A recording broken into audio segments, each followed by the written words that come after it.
Hi and welcome to this week's edition of the Week in Triathlon. And without further ado, let's roll that intro and get stuck into the super exciting news that I have for you for this week.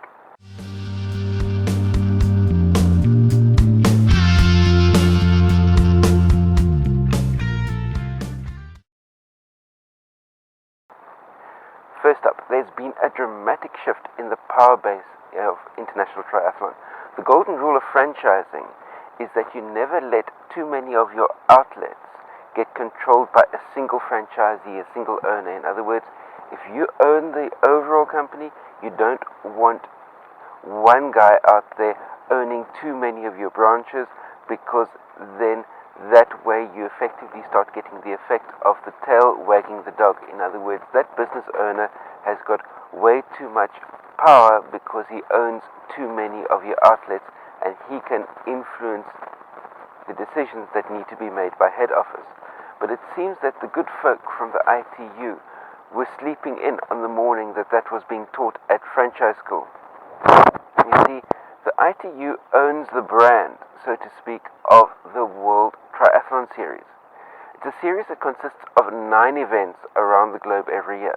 Last year, Ironman took control of the World Triathlon Series event in the Gold Coast, Australia.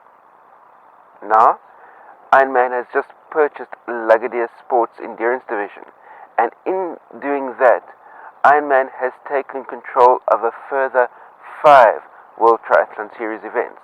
So as we're standing here at the moment, Ironman owns 6 of the 9 World Triathlon Series events. I mean, that's 66% of the World Triathlon Series is now owned by Ironman. So guess who will have influence on what decisions need to be made for the entire World Triathlon Series going forward? That's correct, Ironman. While on the topic of Ironman, an interesting story emerged from last weekend's Ironman 70.3 South Africa held in Buffalo City.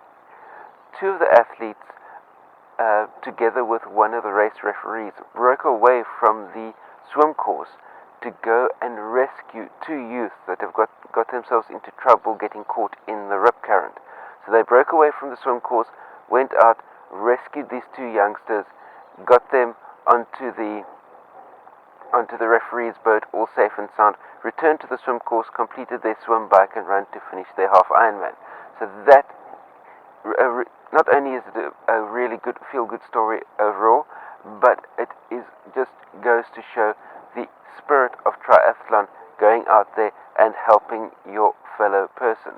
And as far as those 2 youngsters are concerned, they can be really glad that last weekend was a Ironman 70.3 event and not something along the lines of a barbecue competition or something of the like. Speaking of the Ironman 70.3 in South Africa, Buffalo City, last week Sunday, it was definitely a day for the defending champions. In the women's event, Jodie Swallow won the race for the 6th year in succession. And bearing in mind that she finished with a gap of 19 minutes to second place, it was by far a dominating performance and racks her up a good number of Kona qualification points in the process.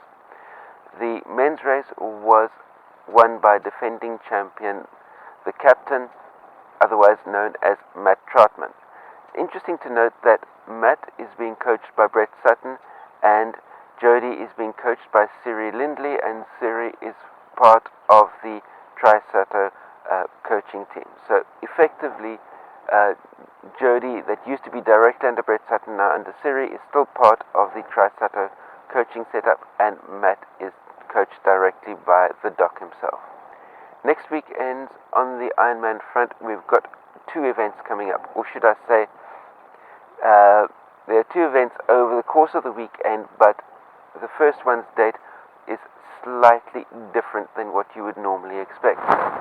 Today, that's Friday the 29th of January, you've got the Ironman 70.3 in Dubai, that's United Arab Emirates, and Sunday the 31st is the Ironman 70.3 Panama City, and that, of course, is in Panama. Now onto the world of the Challenge family, and the Challenge family is extending to you a carry Caribbean Calling, and that is for the 23rd of October. That's the date for the first ever Challenge Aruba, and that's going to be set over the half distance. As far as last weekend is concerned, no challenge events whatsoever. However, this coming weekend we've got the first challenge of the 2016 season, and that's going to be the half challenge in Melbourne, Australia.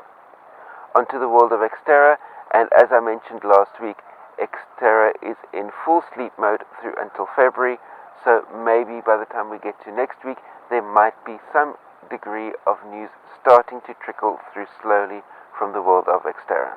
The final modality we're looking at this week is the ITU, and the biggest news out of the ITU this week has been that the president of the ITU has had a meeting with the IOC president. So the ITU's president meets with the International Olympic Committee's president, and that's the big news out of the ITU this past week, and discussing what the ITU's been doing and how the ITU is putting together its ranking system for athletes to get into the Olympic Games. That's been the biggest news.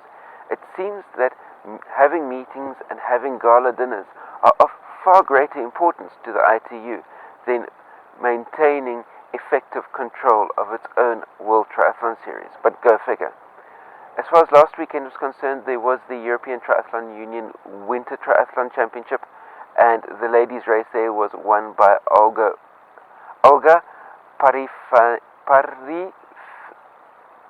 Parfinenko of Russia. Pardon my pronunciation there. And the men's race was won by Pavel Andreev, also of Russia. This coming weekend in the ITU, on Sunday the 31st of January, there's going to be an American Continental Cup event, and that's going to be taking place in Merida, Mexico. That brings us to the end of this week's edition of the Week in Triathlon. Remember, share this out amongst all your triathlon friends. Any comments, questions, criticisms that you may have, post those in the comment section down below. Remember, thumbs up if you like this type of video content, and very importantly, please click that subscription button that you see down there below the screen, because by clicking that subscription button, you'll be the first to receive the Week in Triathlon next week Friday when it comes out.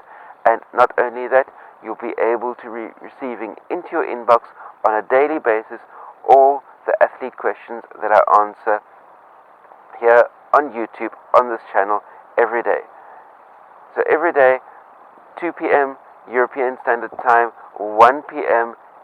London time, 8 a.m. New York time, there will be a new video out on this channel answering athlete questions from the coach that will be able to help you achieve way better results, way better performance during the course of this coming year and in your triathlon journey. And remember, don't forget to click through to my website as well, where I've got a whole host of tips, training programs, ebooks for you to be able to look at as well. And remember, every day there's a new blog post that comes out on my website as well. So by all means, go through, check out the website, coachedu.net. There'll be a link to the website down below this video as well. coachedu.net.